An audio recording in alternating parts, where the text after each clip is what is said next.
Bienvenidos de regreso a Todo se sabe.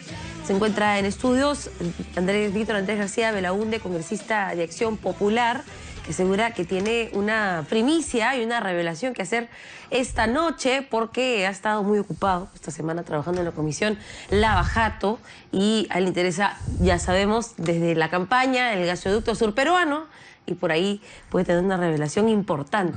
¿Cómo está? No, no hay nada. Todo se sabe y todo empieza a descubrirse casi gradualmente, ¿no? No, estamos empeñados, evidentemente, en llegar a la verdad. Es complicado y difícil. Hay muchas fuerzas externas que atentan un poco contra la comisión. Hay cambios y recambios dentro de la comisión que también dificulta el trabajo, atrasa el trabajo. La gente está ya empapada de un tema y bueno, sale y entra otra y es volver a empezar un poco, ¿no? Pero digamos que la parte que está aportando usted o ha hecho hincapié es en esta citación al esposo de la congresista de Fuerza Popular Úrsula Letona, José Guzmán Segarra, quien habría sido asesor. Ella dice que no legal, pero el señor es abogado, entonces bueno, no sabemos qué más podría haber asesorado, asesor del gasoducto surperuano. Sí. Y usted tiene sus sospechas bastante pronunciadas sobre ese tema. Bueno, todo lo que es gasoducto huele a mal. El gasoducto empezó con una empresa que la formaron dos practicantes de derecho con 400 soles y a partir de ahí se inicia todo. Hace la propuesta y se gana la licitación Kuntur con 400 soles, que después van aumentando un poco el capital, y luego gana una licitación por 1.300 millones de dólares para hacer el gasoducto. Luego dicen que no pueden hacerlo, pero ya habían firmado un contrato con Odebrecht, por lo tanto Odebrecht hereda un poco esa iniciativa, ese proyecto, y luego lo continúa. Y, oh sorpresa, acaba costando 7.200 millones de dólares. O sea, realmente un milagro inmensamente grande, ¿no? Un poco rarísimo. Empiezas con 400 soles y acabas con 7.200 millones y involucrando a casi todo el país y con una obra inmensamente grande que iba a costar más que la ampliación del canal de Panamá. Ahora, todo eso se ha hecho mal, por supuesto que se ha hecho mal, y todo eso ha intervenido Odebrecht. Entonces, todas las personas que han intervenido allí, evidentemente, tienen que ser citadas a la comisión y poder... ¿Y qué tiene que ver en este caso el esposo de Úrsula Letona? Eso vamos a verlo. Él fue citado a la comisión PARI, tengo entendido que se presentó a la comisión PARI, estamos buscando los antecedentes y estamos viendo invitarlo esta vez. Parece que fue invitado antes también en la comisión, no sé si asistió o no, pero de hecho, con lo que ha salido vamos a invitarlo. Nos interesa saber qué ha pasado, cuál es su participación, porque... ¿Pero cuál es la información que tiene? Porque algún indicio deben tener, más allá de su nombre relacionado a la empresa. La información es diversa, es desde que ha participado en contratos, es de que ha participado en un informe legal mediante el cual se descartó al segundo postor en el gasoducto del sur. Bueno... ¿Para el Estado? ¿Ese informe era para el Estado? No, era un informe, sí, para Proinversión, para que Proinversión tome la decisión. Pero claro, esto tengo entendido que ella Úrsula, que me llamó, que tuvo la delicadeza de llamarme y de explicarme, me dice que su marido no participó en esto, que no tiene nada que ver en eso, que él solamente se dedicó a otro tipo de cosas. Claro, pero qué lujo poder llamar a un congresista y explicarle personalmente que no participó, después no lo citan. Porque es colega y nos vemos... Porque es colega y nos vemos en el Parlamento constantemente, así que agarró un teléfono, me llamó, estaba en el Cusco esta mañana y me explicó en buena hora. Nosotros no queremos acusar a nadie, pero sí queremos que la gente vaya y explique cuál ha sido su participación, porque es una obra elefantiásica, es una obra inmensamente grande, es una obra desproporcionada para el Perú, es una obra que se ha hecho empujada por Odebrecht. Odebrecht es sinónimo casi de corrupción. Pues queremos saber... Marcelo Odebrecht dice que alentado por el gobierno de García para asumir Kuntur. Bueno, Kuntur fue durante la etapa de García y se quedó en 1.300 millones de dólares, pero además presentó una carta fianza que nunca debió devolvérsele. Y se le devolvió una carta de fianza a Kuntur de 66 millones de dólares, con un árbitro que decidió eso, el señor Damián Lira. Entonces, cuando Kuntur fue la que dijo, yo no puedo avanzar, le cedo todo a Odebrecht, o ya había hecho un contrato con Odebrecht para que Odebrecht continúe a través de otra empresa, pero siempre con Odebrecht detrás. Odebrecht inicia esto con Kuntur, con 400 millones y lo termina con 7.200. Odebrecht está en toda la cadena, en toda digamos, en todo el desarrollo del proyecto, desde que empieza con una iniciativa hasta el final, está Odebrecht metido. Y con diferentes etapas y modalidades. Bueno, eso está sujeto a investigación porque ha sido también un negocio o un negociado dañino para el Estado. Y usted que conversa tanto con sus colegas, ¿qué le han dicho? Rosa Bartra se va a animar a citar al esposo de su colega de bancada? Nosotros nos hemos enterado de esto el día de hoy o el día de ayer, hemos tenido esta información. Y lo vamos a plantearla en la próxima reunión, que va a ser la próxima semana. ¿Y si no se cita? No. Yo creo que ya no puede oponerse. Además, finalmente es un solo voto. Eso se decide. Las invitaciones, las oposiciones o las invitaciones, la aceptación de las invitaciones o las propuestas se deciden en la comisión. Y sí, bueno, siempre por consenso, y cuando no hay consenso hay una votación, ¿no? Es que el reclamo que también ha hecho su ex colega de comisión, Marisol Espinosa, es que el 70% de los invitados tenían que ver con el caso Interoceánica y que eso demostraba una vendetta al Ejecutivo o un intento de llegar al presidente de la República, y se dejaba de lado la larga lista de más de 200, ¿no? 2 listas ahora son, ¿no? De testigos. A ver, yo respeto mucho la opinión de Marisol Espinosa, por supuesto, pero en realidad lo que pasa es que hay que entender un poco lo que ha pasado. Te metes a investigar un proyecto, una concesión, un contrato, y te encuentras con una serie de sorpresas y al final te vas involucrando mucho más y aparecen más cosas, aparecen más testigos, aparecen más contradicciones y vas metiéndote en esto y encuentras más cosas y se convierte casi en un pozo sin fondo, ¿no? Entonces, ese es el tema. No es que, no creo que haya habido una intención de quedarse un tema, no. Yo creo que hay un tema que nos ha jalado porque nos hemos metido, nos hemos encontrado con una inmensa caja de Pandora y por lo tanto no hemos podido avanzar más por eso. No creo que haya habido una intención. Dicen que no hay coincidencias. Bueno, pero no creo que esto sea coincidencia, ¿no? Yo creo que esto acá es una cosa que se ha hecho de esa manera, pero los otros temas también los estamos tocando, por supuesto que sí, pero son 12 temas que estamos investigando, son 12 proyectos, 12 contratos y evidentemente el trabajo es arduo, ¿no? Pero digamos que siempre se da preferencia a la oposición. Mire, nosotros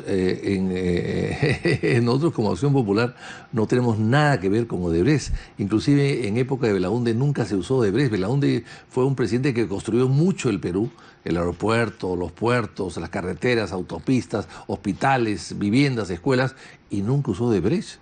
No existía Odebrecht. Siempre usó, el Estado trabajó directamente como obra pública, bajo administración, y no hubo quejas de nada. Y fue el gobierno que más construyó por lo menos en los últimos 50 o 60 años. Ahora lo que ha pasado es que Odebrecht está en casi todas partes. O sea, prácticamente no hay obra importante donde no esté Odebrecht o las otras brasileras, lo cual es inédito e inusual y raro y extraño. Bueno, ahí ha habido corrupción, lamentablemente ha habido corrupción. Y eso es lo que estamos investigando y eso es lo que queremos establecer, la verdad. Claro, pero Marisol Espinosa dice, y que uno de los cuestionamientos que hace a Rosa Bartra es que traza la línea hasta donde le conviene. Por ejemplo, en las obras que hizo Odebrecht en el norte, que comenzaron en el primer gobierno de Alan García, traza la línea en Toledo. Y dice, solamente vamos a investigar hasta Toledo. No. Y antes... Sí, a ver, qué interesante la pregunta. Porque esto es una comisión que investiga a partir de los 2004. No vamos a investigar antes de 2004, porque las evidencias y las denuncias de Odebrecht nos ha marcado la pauta. Odebrecht ha dicho que ellos han coimeado a partir del 2004. Ergo, la investigación es a raíz de las noticias que salen en el extranjero de lo que ha hecho Odebrecht. O sea, que ha pagado 29 millones de dólares de coimas, entre ellos a Toledo, a partir del 2004. O sea, la investigación es a partir del 2004. No podemos irnos pues hasta antes de 2004, porque si no, bueno, habría que nombrar varias comisiones. Es decir, han pasado ya muchos años también. Entonces, ese es el tema, pues nosotros tenemos un límite a partir de 2004, o sea, los últimos gobiernos, el gobierno de Toledo, de García, de Humala, bueno, y algo de este, evidentemente, porque están vinculados un poco al de Toledo y el de Humala. Pero ese es el tema. Y en esta lista, ¿cómo se está estableciendo la prioridad? Hoy día han conformado una nueva lista de posibles invitados y prioridades. Ya. ¿Cómo están organizándose para que sea transparente? Porque también hay que ser y parecer.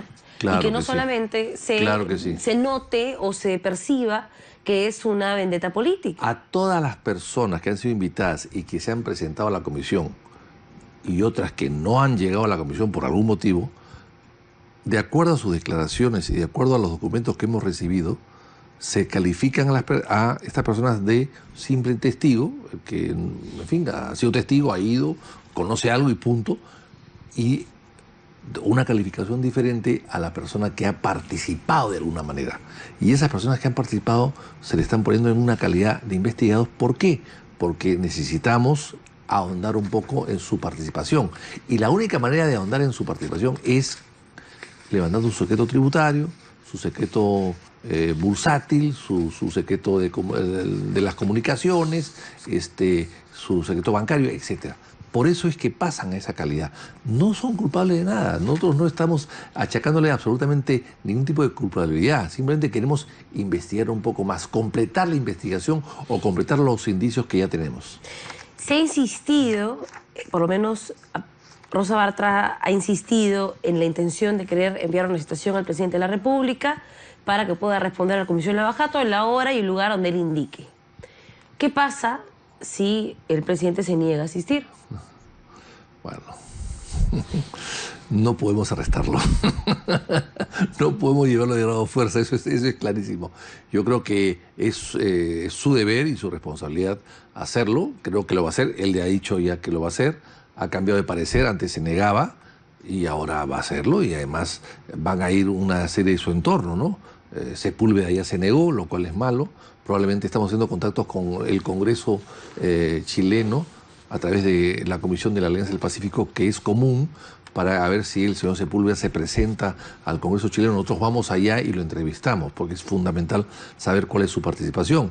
Y de otros personajes alrededor de Kuczynski, alrededor de Westfield, alrededor de Fair Capital, que han participado pues, en este tipo de proyectos. Eso es fundamental. Yo creo que él va a ir al final. ¿Está demorándose? Bueno, que se demore. No, apuro no hay. ¿Y si le pone fecha para el próximo año? Porque, digamos, si Rosa Bartra le dice que ponga fecha y le pone para el 2019... Bueno, podría él hacer una jugarreta y decir, ya yo voy en agosto, y en agosto la comisión ya terminó. La comisión acaba en julio, ¿no? Pero, en fin, eso ya será responsabilidad de él, ¿no? Y está muy comprometido. Sale constantemente informaciones que... ¿Y están gestionando este acuerdo o esta asociación con el Congreso en Chile para generar esta citación? ¿Ya está en proceso? No, hemos pedido que así se haga y vamos a empezar a hacerlo. Aún no se ha empezado. ¿Y cuánto podría tardar ese pedido? No lo sabemos, porque hay que recordar que un periodista habló con Sepúlveda por teléfono aquí, aceptó él una entrevista, viajó a Chile, se pagó su pasaje, llegó hasta su casa y al final no le dio la entrevista. O sea, Sepúlveda puede cambiar de opinión, ¿no? Pero me parece que... Pero si lo cita el Congreso chileno, tiene que ir. Exactamente. Esa es una colaboración que vamos a buscar. Es inédita también, pero ojalá que podamos lograrlo. Pero puede decir algo Sepúlveda, porque ya sabemos que la gente va a estas comisiones a decir no, yo nunca, no, jamás. Sepúlveda ya ha dicho algunas cosas. Ha dicho, por ejemplo, que él era un joven, trabajador en este tipo de actividades de finanzas, de economía, etcétera, que Kuczynski lo recogió, que Kuczynski lo llevó a Estados Unidos, que Kuczynski le enseñó inglés, le puso un profesor de inglés para que aprenda inglés, y bueno, o sea que le debe muchas cosas a Kuczynski, un poco que es su padrino Kuczynski, ¿no? Entonces, bueno, queremos entrevistar al ahijado, pues, porque el ahijado es el que ha actuado en nombre del padrino en una serie de negocios, en una serie de comisiones, han cobrado $5 millones, en fin, a Odebrecht a través de comisiones, de contratos, de asesorías. Bueno, eso queremos saber exactamente los detalles de cómo ha sido, ¿no? Hay una lista de exfuncionarios del Estado que han pasado, de testigos investigados. Sí. En ellos se encuentra René Cornejo, Luis Castilla, Enrique Cornejo, Juan Benítez, Jorge Merino, Javier Sota Nadal, varios. Sí, sí. Y ahí hay inclusive 2 personas ya fallecidas, o una de ellas fallecidas, ¿no? Pero cuando hemos discutido el tema de un fallecido, hemos decidido finalmente también incluirlo, porque queremos saber sus cuentas bancarias, sus cuentas tributarias, etcétera, su manejo financiero, para poder certificar realmente si hay una relación, o hubo una relación, o hubo un pago de por medio, ¿no? Así es que, en fin, esos son los casos raros y extraños, insólitos que aparecen, pero que tenemos que darle una solución. Me han alcanzado una lista de algunas de las personas que podrían estar ahora investigadas y quería que tal vez usted me las confirme, ¿no? Ollanthumala, Nadine Heredia, Susana Villarán están investigados. Sí. Cecilia Milagros Blume Sillonis también está investigada. Ella es jefe del gabinete de asesores del MEF. ¿Por qué está siendo investigada ella? En realidad, porque ella participó en las famosas reuniones de proinversión donde se aprobó la Internacional América del Sur, como jefa de asesoras del gabinete del ministro de Economía de aquel entonces. Por eso está incluida, como todos los que estuvieron en esa reunión, sin excepción alguna. Se dice que a usted no le gusta mucho Cecilia Blume. No tiene rencillas personales con ella. Ninguna. ¿Políticas? Nada más, tampoco. ¿Tampoco? Tampoco. Ah, ya, no sé, pues, porque por ahí a veces se cuelan nombres con intenciones. Además, hay que darse cuenta que estas listas han sido proporcionadas por todos. Cada cual proponía una persona. Yo no le he propuesto que ella la incluyan. ¿Y quién la propuso? No lo sé. Probablemente Karina Beteta, no lo sé. No, pero en todo caso, todos han sido analizados uno por uno y han sido aprobados por todos. Para que me y toda la lista, sin excepción alguna, fue aprobada por unanimidad, excepto la inclusión de Carlos Ferrero, que tuvo la abstención de Gino Costa en su momento, por obvias razones, ¿no? José Alejandro Meno Quesada está investigado. Javier Hernando Ilescas, exdirector ejecutivo de Proinversión. También, todos la gente de Proinversión que está incluida. Clodomiro Sánchez Mejía, claro, que fue ministro de Energía, sí. Lucy Giselle Segarra Flores, exgerente de promoción de inversión privada. Sí, en el caso de OAS, ¿no? De Línea Amarilla. Gabriel Prado Ramos, exgerente de Seguridad de Lima. Así es. Anel Townsend. Sí, por el tema Línea Amarilla. Alfonso Felipe Velázquez Tuesta, exministro de Producción. Sí, ese no lo sé, no recuerdo, pero... Luis Miguel Castilla Rubio, exministro de Economía. Claro, porque él ha participado en una serie como ministro y como creo que fue antes viceministro, participó en una serie de decisiones, ¿no? También, de Proinversión. Enrique Cornejo y René Cornejo. Bueno, claro, los dos. Por Proinversión, uno por ministro y otro por Proinversión. Casi todos los que están ahí son por Proinversión. Proinversión hacía las licitaciones, aprobaba las bases, aprobaba los contratos, adjudicaba los contratos, etcétera, ¿no? Carlos Ernesto Fernando Ferrero, entonces, que fue de Proinversor, también está. Que yo creo que no tiene nada que ver en el asunto, pero como él era parte de Proinversión, está incluido. Ya. Martín Javier Sota Nadal, exministro de Educación. Claro, por la firma famosa, ¿no?, de la exoneración del SNIP, ¿no? Y Jorge Humberto Merino Tafur, exministro de Energía y Minas, claro. y Juan Manuel Benítez Ramos, exministro de Agricultura. Así es.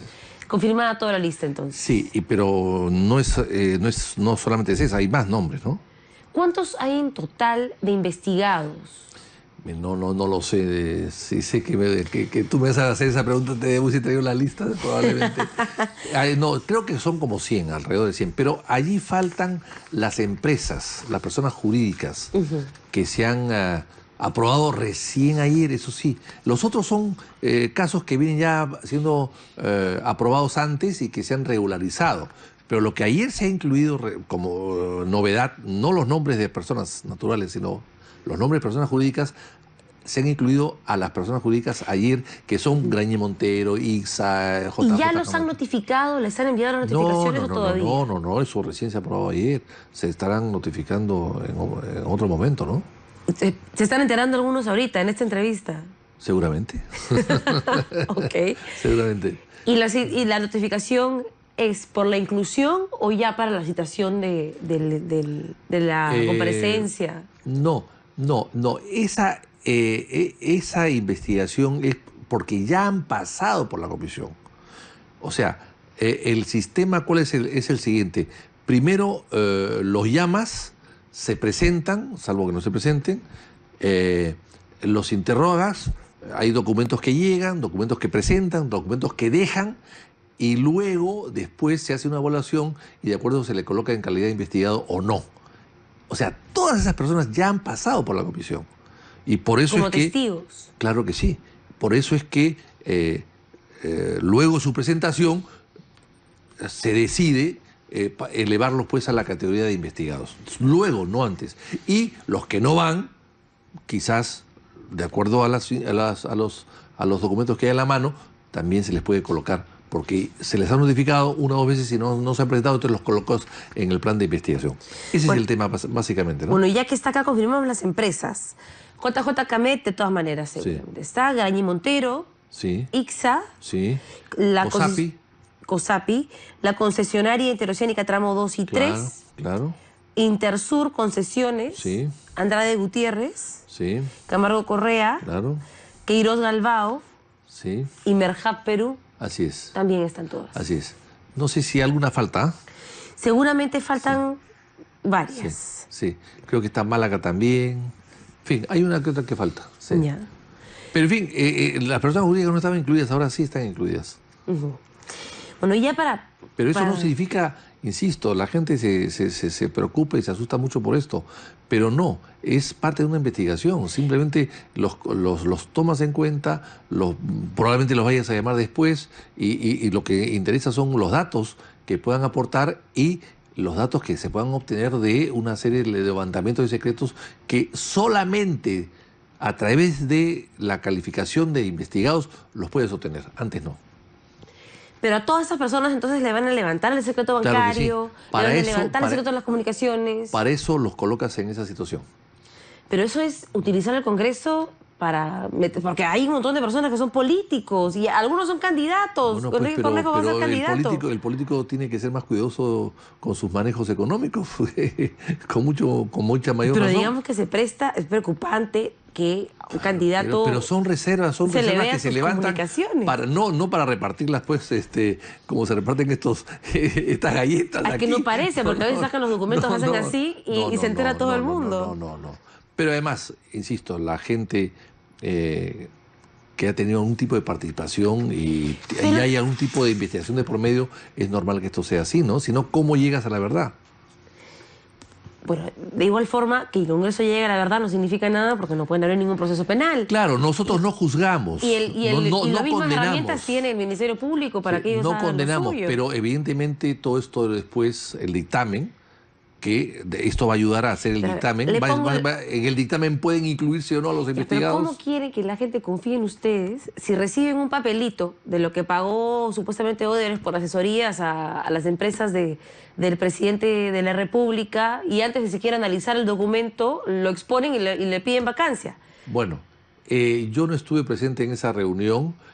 Creo que se entregó ese dato de forma precipitada. Creo que se pudo haber esperado, pero al final, lamentablemente, muchas cosas salen. Pero eso es manejo de la presidenta Rosa Bartra. Los periodistas, o los periódicos, o los medios de información, sacan información todos los días que nosotros no tenemos, o que nosotros tenemos y no hemos dado a conocer. Y todo el tiempo lo hace la prensa. Entonces, y además información a veces de la fiscalía o de los juzgados. Entonces, esos procesos son mucho más reservados. pero sin embargo salen a la luz. Entonces... Pero ustedes son congresistas de la República y tienen enemigos políticos y tienen intereses en elecciones, claro, sí. y tienen candidatos y sus partidos están en la contienda. Entonces, digamos que ustedes tienen un poder mucho mayor que el nuestro para poder utilizar esa información en sus campañas. Eso mayor no lo sé. Digamos, nosotros no nos beneficiamos o ganamos elecciones con esa información. Ustedes son los primeros que van al Congreso a pedir información. Pero está bien, pues ya. Bueno, pero ya, la pregunta es, usted dice que se puede haber manejado mejor la información, por ejemplo, en el caso del indulto, y esperemos que se haga un buen manejo ahora, pero ¿eso recae en quién? La presidenta Rosa Bartra, y Marisol Espinosa dice, junto con otros partidos políticos, que ella no es la persona idónea para poder llevar con transparencia la investigación. Qué interesante la pregunta. Cuando yo he estado con licencia esos días, por obvias por razones que no voy a exponer acá, pero cuando, antes de sacar esa información de Westfield, de los pagos de Westfield, primero que ya habían salido en la Comisión PARI algunos de ellos, pero la confirmación que Westfield había cobrado cuando Kuczynski era dueño de Westfield y representante de Westfield y presidente ejecutivo de Westfield y dueño único de Westfield, siendo ministro de Estado, que le había cobrado asesorías, etcétera. Cuando eso sale con aprobación de la comisión. No es una decisión de la presidenta. Ella puede haberlo planteado, pero la comisión aprobó. Ah, entonces se equivocaron todos. Yo creo que fue un poco precipitado. Yo creo que han debido esperar. Pero en este caso, yo creo que han debido esperar. Ya renunció no era el mejor Alianza momento. para el Progreso, sí, que tenía, digamos, una fuerza con un grupo importante de congresistas dentro del Parlamento. Cada vez se están quedando con menos diversidad política o partidaria, digamos. ¿Eso no le quita legitimidad al trabajo que hacen al tener gente que no quiere participar porque dice que no es transparente? No, porque han dicho que el tema de Marisol es un tema de Marisol y punto. Lo que se ha dicho ahora, Alianza para el Progreso, lo que he entendido que lo ha dicho ahora, es que ellos van a reemplazarla con otra persona. Y finalmente, si no la reemplazan, hay otra bancada que está afuera que también quiere ingresar, que es Nuevo Perú. Y hay varios no agrupados que quieren ingresar. Así es que ese cupo hay que cubrirlo y se va a cubrir. Bueno, ¿qué dice la galleta? A ver, ¿qué dice la galleta? Vamos a ver. Tengo que tomarme anteojos para leer mejor, no equivocarme. A ver, sonríe, te hará sentir joven. Bueno, capaz es un buen consejo. Váyase a la playa, descanse, porque con la lista de investigados que tienen va a tener mucho trabajo seguramente. Vamos a tener mucho trabajo, es verdad. Bueno, muchas gracias. Gracias por habernos acompañado. Víctor Andrés García Belaúnde, de Acción Popular, entonces, alistando sus balas, afilando sus baterías para poder continuar con las investigaciones en la Comisión Lava Jato. Ya conoce la lista, algunos seguramente se están dando por enterados ahora, así que vayan preparando sus documentos para sustentar ante esta comisión. Hacemos una pausa, ya regresamos. Bienvenidos de regreso a Todo Se Sabe. Han ocurrido avances en el proceso judicial a este llamado Club de la Construcción y se ha determinado que se va a dar prisión preventiva para por lo menos 5 de los investigados en este proceso. Uno de ellos es el asesor de Transportes y Comunicaciones que ha estado involucrado y ya se encuentra en prisión, ha sido trasladado a un penal para poder cumplir su sentencia. Los otros 4 están no habidos, están con orden de detención y captura, y el 6º ha pedido que se reevalúe porque se encuentra en Argentina y no fue debidamente notificado. Y así avanza entonces este mega proceso. Para hablar sobre el tema se encuentra en el estudio César Azabache, abogado penalista. ¿Cómo está? ¿Qué tal? Buenas noches. Bueno, en este caso pasábamos de una, digamos, se dictó prisión preventiva para estos 2 ejecutivos de Graña y Montero, uno con prisión domiciliaria y los otros 2 de JJ Cabet, y luego en una sala de apelaciones se revocó la prisión preventiva para 3 de estos involucrados y se adujo en esa sentencia que había sido un exceso. Tomar una medida cautelar de esa naturaleza y ahora nos encontramos en este caso con otros empresarios y otra vez se dicta prisión preventiva. ¿A usted le parece que este caso dista del anterior? ¿Es una medida justa? ¿Qué ha pasado? Organicemos un poco la discusión. Hay 2 procedimientos diferentes que van en paralelo.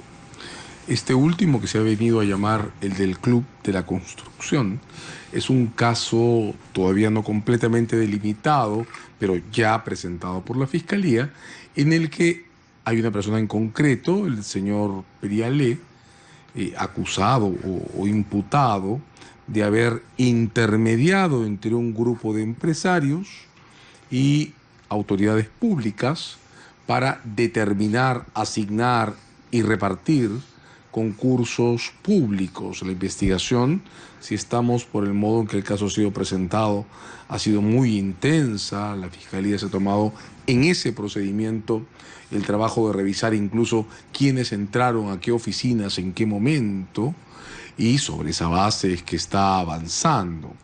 Pero es un caso distinto al que provocó la resolución del juez Concepción de hace algunas semanas, que determinó la prisión preventiva de los que se llamaron los consorciados, los representantes de Odebrecht en el consorcio de las IRSA.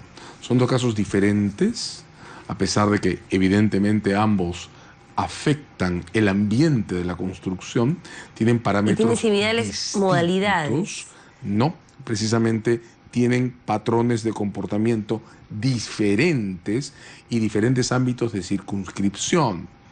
El caso del llamado Club de las Constructoras corresponde a un periodo delimitado, no exactamente a la influencia de Odebrecht sobre el mercado, sino una suerte, es lo que sostiene la Fiscalía, de acuerdo ilegal, informal y clandestino de las principales empresas que concursaban ante el Estado para preestablecer sus precios y repartirse las prioridades de concurso con un intermediador que oficiaba de enlace con la administración pública. En el otro caso, el de las llamadas consorciadas, se está hablando específicamente de la secuela de aquel acuerdo que Odebrecht ha confesado haber tenido con Alejandro Toledo para controlar el resultado de los contratos vinculados a la CIRSA en las que Odebrecht intervino.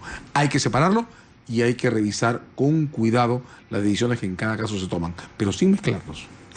En el caso del Club de la Construcción se incluye la figura de crimen organizado. Esta figura, digamos, es la que se demuestra o se intenta demostrar con las fechas de ingreso de las reuniones, de quienes participaron en las reuniones en las cuales había pues un funcionario del Ministerio de Transportes y Comunicaciones, que es digamos, el punto clave para las sospechas de la Fiscalía. ¿Considera que la medida cautelar de prisión preventiva en el caso de estos empresarios está bien dada?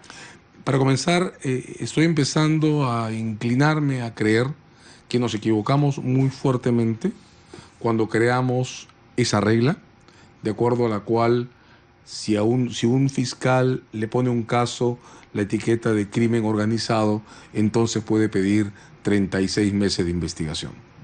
La regla es muy dura. De acuerdo al modo en que estaban las cosas antes de ella, una investigación, es decir, el tiempo de incertidumbre antes que se defina si un fiscal presenta acusación o no, era de 8 meses y se podía extender a 16.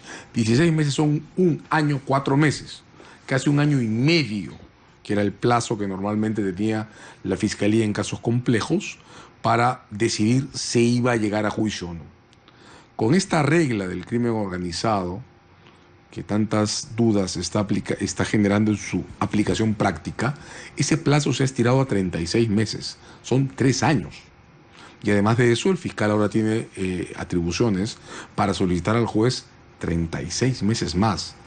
6 años de investigación preliminar antes que se decida si se presenta acusación es demasiado. Entonces, ¿le parece que es entonces una sentencia anticipada y no necesariamente una prisión preventiva? Me parece que es demasiado tiempo para poder decidir si se despeja o no la incertidumbre sobre estos casos. Yo tengo la impresión que una prisión preventiva debe tener menos distancia con el momento en el que se acusa o debe basarse en evidencias muy claras, incontrastables, que expliquen su necesidad. Porque hasta el momento ni siquiera se sabe se presume que se repartieron las obras, pero no saben quién se repartió qué obra y en cuál hubo colusión. Uno, y dos, no se sabe exactamente cuánto tiempo va a necesitar la Fiscalía en realidad para definir si lleva a estas personas a juicio o no. Estamos en el caso, atención, del Club de la Construcción, no en el caso de la CIRSA, claro, ¿verdad?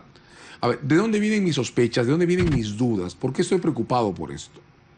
Hace más o menos 6 meses se definió la detención, por ejemplo, de Humala y de la señora Heredia, sobre la base de un caso en el que la Fiscalía anunció públicamente que tenía las evidencias casi completas para llegar a un juicio. Un juez, el juez Concepción, y una sala penal aceptaron que ese argumento, uno conforme a la cual la Fiscalía estaba casi lista para llegar a juicio, que aún no hay acusación, era admisible y todavía no hay acusación. No solo eso, sino que además la Corte Suprema ha declarado que no va a revisar esa decisión. Pero han pasado 6 meses y la Fiscalía no ha cumplido ese compromiso. Por desgracia, con todo el respeto que tengo por el Ministerio Público, la Fiscalía de la Nación, con el fiscal a cargo del caso al costado, declaró hace 1 mes y medio que este caso, hace 2 meses creo, que este caso iba a llegar a juicio o la acusación se iba a presentar en diciembre y no hay acusación. Creo que eso justifica que desconfiamos de las reglas que se están aplicando. Y ahora, además, acaba de ocurrir que en una decisión que honestamente encuentro claramente fundada, nos guste o no nos guste, completa, una sala penal acaba de contradecir al juez Concepción, acaba de decir que contra lo que él declaró, el caso de los socios de Odebrecht no está listo. No ha dicho que sea incorrecto, indebido o infundado. Ha dicho que no está listo para que se discuta una detención, y lo que acaba de hacer el judicial es abrirle a esos jueces un procedimiento disciplinario por tomar una decisión. Eso creo que indica que tenemos que empezar a revisar muy seriamente bajo qué criterios estamos tratando. ¿Pero qué significa, para aclarar, que la OCMA investigue a la primera sala de apelaciones, la Sala Penal Nacional, por esta decisión? Porque fue bastante dura la jueza de esta sala con respecto a la decisión de dar prisión preventiva del juez Recha Concepción Carguancho. Bueno, son 2 votos en contra. Dijo que no existían elementos suficientes para demostrar peligro procesal porque no había existido, digamos, un suficiente tiempo dentro de la investigación como para ver la conducta de los procesados, y bajo ese argumento es que se les está dando comparecencia. A ver, acabamos de discutir el caso del Club de la Construcción, cojamos el caso de la CIRSA. ¿De qué se trata? En el caso de la CIRSA, la Fiscalía sostiene que hubo una reunión, no ha dicho cuándo ni dónde, pero sí ha dicho que fue clandestina, en la que Jorge Barata ha reconocido haber informado, eso dice la Fiscalía, a los socios de Odebrecht, que Odebrecht había acordado un soborno con Alejandro Toledo para que Toledo influya en que se entregue a Odebrecht y a sus socios la construcción de las carreteras interoceánicas. Ha dicho Jorge Barata, sostiene la Fiscalía, que a partir de esa información sus socios aceptaron reembolsar el pago del soborno. Bien. La Fiscalía Provincial cogió este dato y ha intentado asociarlo con determinadas decisiones corporativas, discutibles o no, sobre cómo se distribuyeron las utilidades de ese proyecto. Y sobre esa base, el juez Concepción dijo: esos acuerdos sobre distribución de utilidades son tan extraños que solo pueden ser explicados porque esa reunión clandestina previa se llevó a cabo. La sala ha dicho: no, señores, esto no es así. Si la Fiscalía sostiene que esa reunión clandestina se produjo y que ella determina lo que pasó entre los socios después, pues entonces tiene que probarlo claramente. Tiene que decir por lo menos cuándo se desarrolló esa reunión. En el caso de Toledo hay fecha y lugar en concreto. Tiene que decir quiénes asistieron. Tiene que aportar evidencia independiente que confirme que Barata ha dicho la verdad. Tiene que presentar un caso completo sobre la reunión clandestina, no una compleja discusión sobre decisiones corporativas de distribución de utilidades. Entonces la sala lo que ha dicho es: esto no se puede hacer así. Pero ha sido ¿De acuerdo? 2-1 también. Ha sido 2-1. Ha sido Como son Sonia Torres y Rómulo Caracaus, todos los que votaron a favor de la libertad, y la Edita presidenta Condori, en la contra. presidenta de la Un sala, 2-1 que es el modo en que normalmente se toman las decisiones en tribunales penales, porque no se requiere unanimidad. Entonces, ¿cuál es el problema? La decisión de la sala nos puede gustar o no gustar. ¿De acuerdo? De hecho, el caso de los socios de Odebrecht es un caso muy complejo. La confirmación eventual de esa o posible de esa reunión clandestina que Barata ha anunciado, de hecho, podría fundar un juicio muy difícil de afrontar, si es que, repito, esa reunión se prueba. Lo que la sala ha dicho es, la Fiscalía no ha demostrado en la audiencia estar lista para probar que esa reunión se desarrolló. La Fiscalía se ha refugiado en un debate muy complejo sobre la razonabilidad de las reglas para distribuir utilidades sin reconfirmar que la reunión se produjo. Hay que probar que esa reunión se produjo. Y esa es una decisión de un tribunal, nos guste o no. Lo que no puede pasar en este país es que por el desagrado que nos provoque la decisión de un tribunal, lo criminalicemos y lo sometamos a inspecciones disciplinarias. Ana María no. Aranda, la jefa de la DOCMA, no solamente ha dicho, hemos ido a la primera sala penal nacional de apelaciones para revisar la decisión de los jueces y vamos a analizar el caso, sino que ha pedido a la ciudadanía que por favor denuncie cualquier caso de irregularidad y que están atendiendo a esto debido a los reclamos que han suscitado la opinión pública. Voy a explicar mi preocupación de otra manera. Ese tipo de argumento es inaceptable. Imaginemos que mañana, que se va a ver el caso Patí Vilca, la sala decide que el indulto, la gracia, no se puede aplicar a Fujimori. Si a alguien no le gusta, ¿puede pedir que control interno intervenga? Imaginemos al contrario, que la sala mañana, en el caso Patí Vilca, decide que la gracia sí se puede aplicar a Fujimori. A los que no nos guste esa decisión vamos a poder pedir que control interno intervenga. Es decir, cada vez que enfrentemos una decisión de tribunales de justicia que no nos agrade, vamos a criminalizarla y vamos a hacer que los jueces sean sometidos a procedimientos de control interno. Esa es la misma razón por la que los jueces del Constitucional... Quiero cerrar la idea. Esa es la misma razón, el mismo criterio por el que los jueces del Constitucional están ahora sometidos a la amenaza de un procedimiento en el Congreso. Y es la misma razón por la que el fiscal de la Nación está sometido también a un procedimiento ante el Congreso. Tenemos que aprender que los jueces de la República y nuestros magistrados tienen que contar con una clara inmunidad para tomar decisiones sobre lo que creen que es correcto conforme a la ley, nos guste o no nos guste, porque los procedimientos judiciales no son cuestiones de decisión por votación, encuestas o mayorías. Un juez de la República tiene que tener el derecho de contradecirnos, porque de lo contrario no es un juez. A menos que se determine que existió un manejo paralelo y eso es otra cosa. Eso es distinto. Si el órgano de control interno comienza un procedimiento porque alguien acusa de un soborno a un juez o de una manipulación de documentos, entonces tiene sentido que intervenga. Pero este procedimiento se ha gatillado porque el tribunal tomó una decisión que a una muy buena parte de nuestra comunidad, y me puedo incluir en ella, no le gusta. Eso no es apropiado y no es aceptable en términos constitucionales. Con todo el respeto que le tengo al órgano de control interno del Poder Judicial, creo que en este caso se están excediendo inaceptablemente. ¿Y qué está pasando en el Poder Judicial en torno a esta discusión que ha surgido en torno al juez Richard Concepción Carhuancho? Él no quiere dejar, por ejemplo, el caso Toledo. No, pero esta no es una discusión, esa no fue una discusión sobre el juez Concepción. Lo que ha ocurrido en el judicial es que ha habido una controversia muy fuerte. ¿Se quiere dejar sin piso a Concepción Carhuancho? ¿Se le está quitando atribuciones? ¿Se le está quitando sus casos emblemáticos? Desde mi punto de vista, esto quedó ya suficientemente aclarado. Lo que ha habido aquí es una controversia innecesaria, desde mi punto de vista, sobre el modo de organizar dos salas que son sumamente importantes: la Sala Penal Nacional y la Sala Anticorrupción.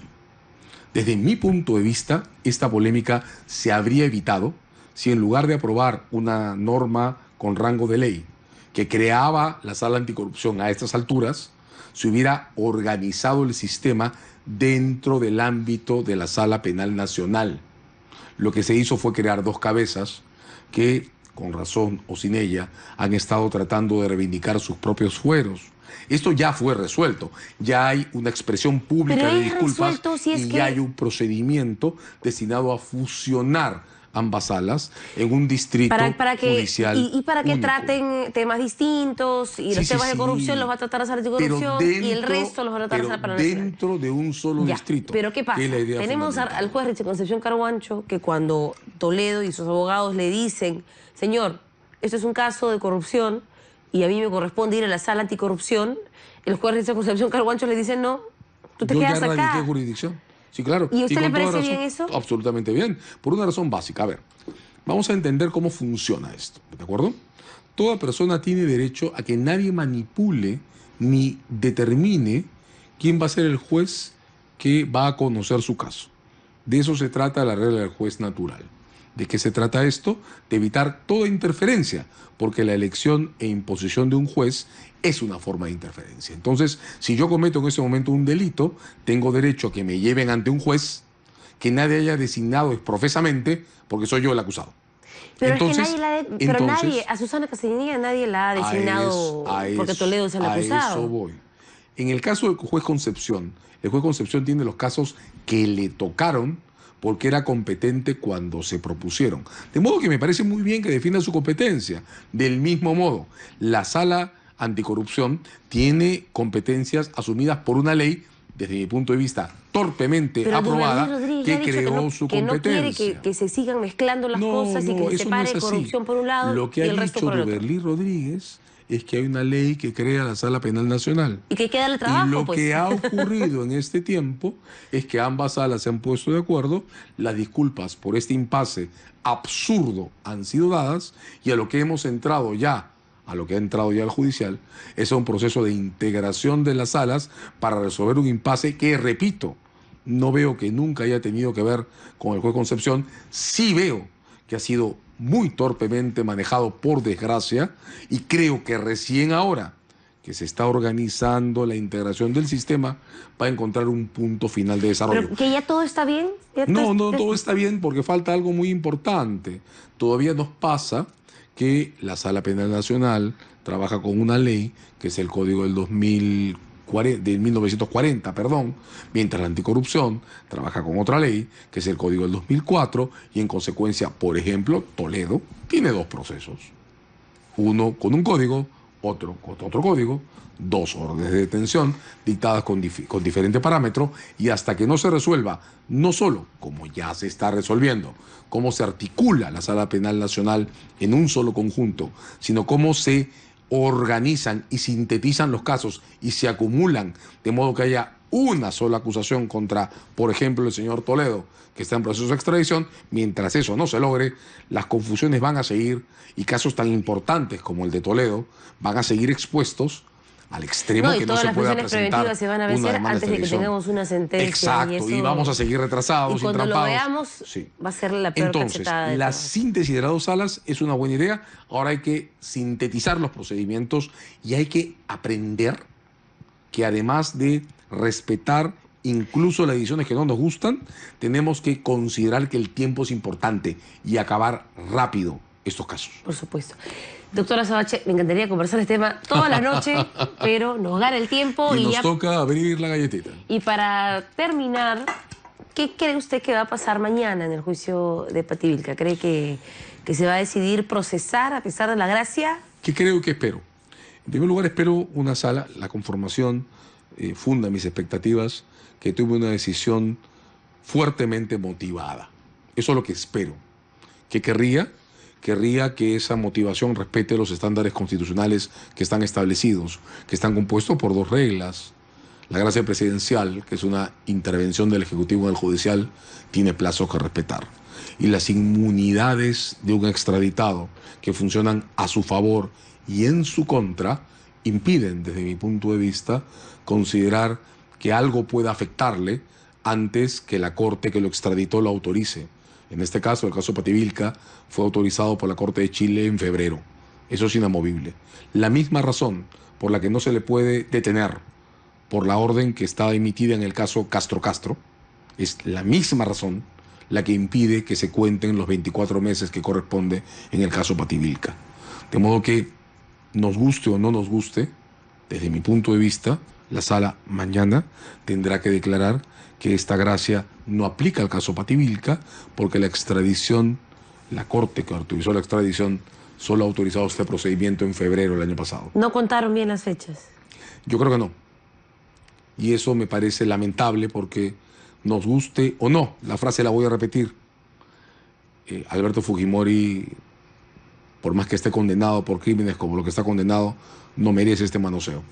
Un procedimiento correctamente fundado, participativo, que hubiera incluido a las víctimas, que hubiera incluido un debate amplio en la sociedad, habría evitado todo este maltrato. Y habría evitado un maltrato que además afecta tanto a Fujimori como a las víctimas. Bueno, a todo el Perú. Y a todo el Perú. ¿Qué dice la galleta? ¿Qué dice la galleta? Antes de Le que nos preguntaremos olvidemos. a la galleta qué dice. Deberían empezar a considerar entrar al Guantán, al Chaufa o algo más La apropiado. verdad es que para la esas galleta horas de la funciona muy noche. bien. Tiene siempre mensajes muy positivos. Oh, qué bueno. Es momento de aprender algo nuevo. Me toca aprender a hablar chino. ¿Quiere aprender a hablar chino? Supongo, porque no lo sé hablar. Bueno, según nosotros, los que manejan leyes ya hablan chino. Me encantó. Bueno, gracias por habernos acompañado. Encantado. César Azabache, abogado penalista. Hacemos una pausa y regresamos. Bienvenidos de regreso a Todo se sabe, y el último tema que vamos a tratar esta noche es este enredo que ha suscitado una colección de arte popular de Ayacucho que representaba, pues, de forma pictórica a un grupo de campesinos siendo amenazados en algunos casos por miembros de Sendero Luminoso. Habían banderas con símbolos de la hoz y el martillo, y esto inició una investigación de la DIRCOTE. Pero la información no ha estado del todo clara en los últimos días, y para eso se encuentran en estudio Flavio Calda. Él es el gerente general del MALI, y la curadora de arte contemporáneo del MALI, Sharon Lerner. ¿Cómo están? Bienvenidos. Hola, ¿qué tal? ¿Cómo estás? Bueno, primero cuéntenos un poco, en esta comedia de enredos, cuál es la historia, cómo empezó la historia, cómo ustedes se interesan por esta colección, qué los motiva, qué es de esta colección que genera la atención del MALI. Bueno, en realidad en el MALI desde hace un buen tiempo estamos planteando una ampliación de nuestras líneas de la colección para empezar a ver las tradiciones regionales, que se pueden llamar como arte popular, que no estaban representadas en la colección contemporánea, ¿no? Que es una parte importante de nuestra producción artística reciente. Y en ese sentido han entrado varias piezas de distinto tipo, y en algún momento se nos acerca una colega historiadora y nos cuentan que está esta serie, Piracausa, que es una serie muy importante dentro de la tradición de las tablas de Sarwa, y que la asociación que la tenía en los Estados Unidos estaba dispuesta a donarla al MALI para que vuelva al Perú, ¿no? Para que vuelva a su lugar de origen. Que es una asociación, además, que ha tratado y ha tenido exposiciones en nuestro país antes. No es una asociación improvisada de arte que se fundó ayer con la intención de engañar a la gente y empezar a hacer apología del terrorismo. No. La asociación que hizo, hay que distinguir la asociación norteamericana que coleccionaba, que tenía las pinturas, de la asociación de pintores de Sarwa que hicieron la pintura, ¿no? La ADAPS, la Asociación de Pintores de Sarwa, realizaron la pieza en los 90, y esta pieza salió del país y la tenía en su colección con vida, Popular Arts for the Americas, que es una asociación de Detroit que la exhibía ya y la tenía, y que decidió que era importante para la memoria del país y para el acervo cultural del país que la serie volviese. Y ¿Hace apología? no, bajo ningún punto es antiterrorista. O sea, es como el mundo al revés. Las imágenes bien vistas y los textos bien leídos, lo único que dan cuenta es de un testimonio de este pueblo, de la historia de este pueblo, en contra del terrorismo. Son víctimas del terrorismo. Entonces es una lectura totalmente distorsionada de las cosas. Es impresionante lo que ha pasado, realmente. ¿Y qué es lo que ha pasado? Porque la versión de correo es que se publicó que estaban incautadas las piezas y que la DIRCOTE estaba investigando al MALI por la apología, y que estas piezas se descubrieron en aduanas y que se intervinieron, y se generaba la sensación de que había un proceso engorroso ahí policial. No, eso es lo que justamente hemos aclarado ayer. Sí, es cierto, bueno, las piezas llegan al Perú octubre. A partir de ahí se detecta que hay estas piezas que no son, digamos, usuales. Se empieza una investigación, cosa que nosotros en el MALDI, digamos, hemos apoyado, ¿no? Dándole a la DIRCOTE toda la información que necesite. Entendemos que es un tema sensible. Inclusive hemos ido a declarar a fines de noviembre y digamos gracias a que hemos podido aclarar un montón de estas dudas es que se ha podido liberalizar ya esa carga y las piezas han llegado al Museo el día 15, o sea, hace una semana más o menos. Entonces, encima es información retrasada, porque... Como un mes de retraso, y ese es, digamos, el gran problema, es una desinformación espantosa, ¿no? Sí. Que ha generado un problema muy grande y ha tenido secuelas. ¿Es coincidencia que mañana sea el juicio Pativilca y que esto haya sido publicado en la misma semana? ¿Qué creen ustedes? ¿Qué sospechan? Nosotros en realidad ya, o sea, estábamos, digamos, esperando más bien, porque en realidad es importante decir que la investigación sigue, ¿no? No es que se haya cerrado y de hecho, hasta que esta investigación siga, nos hemos comprometido a no exhibir estas piezas. Entonces, sí quisiéramos en realidad que se concluya con esta investigación. Creemos que las piezas claramente no hacen ningún tipo de apología al terrorismo. Digamos, si se leen así de manera muy superficial, que es un poco lo que ha estado pasando, ¿no? Es muy fácil ver ciertas imágenes y ver de repente la hoz y el martillo y la gente puede pensar que lo que está detrás es un mensaje, digamos, pro Sendero, pero en realidad lo que están mostrando es el sufrimiento de este pueblo debido, en verdad, a Sendero, ¿no? Entonces, de alguna manera, más bien es bastante conmovedor verlo y cuando ves toda la serie, más bien te queda claro lo terrible que ha sido el terrorismo y lo que ha sufrido este pueblo, ¿no? Efectivamente, en todo caso es un mensaje contra el terrorismo, más que otra cosa. Claramente. ¿Creen que esta ley de apología al terrorismo, específicamente aplicada en el sector de las artes, puede generar una especie de mordaza por miedo a que si intento hacer algún tipo de expresión, así sea en contra del terrorismo, puedo terminar siendo investigado por la DIRCOTE? Hay muchos vacíos en la legislación, ¿no? Entonces yo creo que ahorita, por ejemplo, el Ministerio de Cultura mencionó que iba a juntarse con el Ministerio del Interior para tratar de una mesa de trabajo para entender cuáles son los parámetros para determinar estas cosas. No hay parámetros claros y ese es el problema. Porque además el arte es complejo. Yo dudo que un policía que debe estar muy capacitado en otros rubros, imagino yo, la defensa, seguridad, armamento, muchas cosas, historia del arte, no estoy segura que haya llevado No, dentro de su aparte carrera policial. hay maneras distintas de contar esto, ¿no? O sea, lo hemos visto en los canales de televisión, por ejemplo, pueden dar documentales explicando un poco el terror, lo que hemos vivido con el terrorismo. Pero para la gente de Sarwa, su manera de contar esa historia, ellos no tienen una isla de edición, pero lo que sí tienen es el arte como un medio para contar la historia, y es solo eso, ¿no? En realidad no es que se esté metiendo la apología. Claro, incluso hay un retablo, creo, en la colección, sí. que es una forma importante, cultural, popular, para contar historias. Claro, habían distintos materiales, estaba en la serie Piracausa, o sea, relacionada a las tablas de Sarwa, está un retablo ayacuchano de Nicario Jiménez y 2 textiles de Edwin Zulca, que es un maestro del barrio Santana. Claro, porque también se cuenta historias tejiendo estos textiles, ¿no? Son los formatos tradicionales, pero que, digamos, narran historias de una comunidad. Pero lo grave de esto también es que esa desinformación, porque es desinformación, tiene consecuencias y artistas que son personas absolutamente valiosas. Primitivo Banán, que es el miembro principal de esta asociación, es amauta de las artes, es premiado por el Ministerio de Cultura y ahorita, digamos, se habla en esos términos de su trabajo, ¿no? Eso es una responsabilidad bien grande. Se estigmatiza. Se estigmatiza. En este caso, ¿qué es lo que pedirían para poder aportar al debate nacional, para poder educar un poco más en las artes? Somos un país que adolece en educación cultural y artística, eso es evidente, y uno de los propósitos del MALDI es precisamente contribuir a que eso no sea así. Capaz, ustedes quisieran hacer una propuesta para poder comenzar a tocar esos temas en otros términos.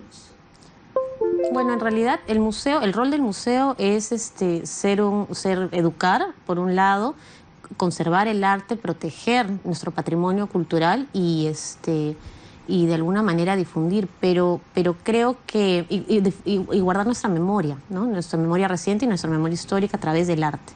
Yo creo que el Ministerio de Cultura tiene que realmente encontrar una manera de poder trabajar con las otras entidades y encontrar parámetros para proteger las artes. O sea, realmente es imposible que no haya a quien atenerse en una situación como esta, ¿no? ¿Han recibido respaldo? Sí, informes Sí, bueno, técnicos. de hecho, el día de hoy también el ministro de Cultura, entiendo, ha salido a, digamos, respaldar claramente la labor del Mali, diciendo pues que esto no es, en opinión de ellos, apología al terrorismo, ¿no? Claro, pero en este Ya. caso, personalmente lo preocupante es el Mali. Es uno de los museos más formales, una de las fundaciones que conserva arte, digamos, más representativas del país, y difícilmente se va a creer que el Mali pueda hacer apología. Pero ¿qué pasa si yo soy un poquito más pequeño? Claro. Si yo soy un artista independiente, si yo tengo una galería en mi pueblo, en Ayacucho, Por supuesto. ¿no? ¿Me van a proteger de la misma forma o yo voy a estar a mi suerte? ¿No? No sé si ustedes comparten esa preocupación. Por supuesto, y el Ministerio tiene que trabajar y ver la manera de que eso se solucione en un trabajo conjunto con el Ministerio de Interior, me imagino, ¿no? ¿Cómo han sido estos días para ustedes, personalmente, o manejando esta situación? Bueno, ha sido complicado, pero también entiendo un poco que, digamos, no ha habido necesariamente una mala intención de muchas personas que simplemente no conocían la labor del Mali, de repente no habían ido y de repente simplemente leen una portada que dice que hay una muestra, digamos, prosenderista, y entonces dicen, no, pues obviamente uno tiene que estar en contra de esto, ¿no? Es un poco como que la reacción inicial, casi como reflejo, ¿no? Entonces, es por eso que quizá hemos empezado una etapa un poco más, digamos, pedagógica, explicando. Hoy día hemos en las redes del Mali, en Facebook, en Twitter, hemos comenzado a poner estos dibujos para que la gente pueda ver, no solamente sea nuestro pronunciamiento inicial, que fue, oye, esto no es apología al terrorismo, sino explicarlo para que no quede la menor duda. Y la mayoría de gente que está viendo esto, pues le queda claro que efectivamente no es así. Entonces creo que todavía tenemos una labor pedagógica, que es lo que el Mali hace, ¿no? Básicamente es acercar el arte más a las personas, que no sea una cosa elitista. Lo que más queremos es que el museo se llene de gente, es algo que hemos conseguido cada vez más, y que el arte esté más cerca de todos, ¿no? Que es lo que realmente nos hace más ricos. Bueno, y no por ser un tema difícil vamos a dejar de tocarlo, ¿no? Obvio. Además, el arte sana heridas, y una de las formas en la que se expresan las víctimas también es a través de este medio. Estamos llegando al final de la entrevista, para que cada uno coja una galleta. ¿Qué esperarían, tal vez, de acá en los próximos meses? ¿Qué lección puede quedar de esto que les gustaría compartir con nuestra audiencia? Bueno, en realidad lo que sería fantástico es que esto se cierre, que podamos exhibir las piezas y que realmente la gente conozca directamente y tenga esta capacidad de sacar sus propias conclusiones, de conocer la historia del pueblo de Sarwa y realmente generar todo un programa público pedagógico, conferencias para que la gente pueda, que todo esto se pueda discutir y estos problemas de regulación también se puedan discutir, ¿no? Que se voltee la torta y cuando acabe la investigación de la DIRCOTE tengamos el Mali lleno para ver. No, bueno, no solamente para ver esto, sino en general para ver que haya, de repente hay un montón de gente que se ha enterado que es el Mali ahora, que se ha enterado que hay un museo que tiene una colección, que son 17.000 piezas. El Mali está, digamos, en un proceso de adquisiciones de obras permanentes, en gran medida por donaciones, pero también con un programa de adquisiciones. Probablemente sea la única institución en el país que compra activamente obras, repatria obras de fuera también. Es una labor que hacemos constantemente, no es solamente con estas piezas, ¿no? Y tenemos un programa de exposiciones temporales que también esperemos que la gente vaya a verlas, ¿no? Hemos tenido Nazca el año pasado, ha sido probablemente una de las muestras más populares que hemos tenido, masivas, casi 100.000 personas que han ido a ver la muestra, ¿no? Entonces, Wow. sí, es un poco la misión que tenemos, que es un poquito más amplia que solamente esto, ¿no? Claro.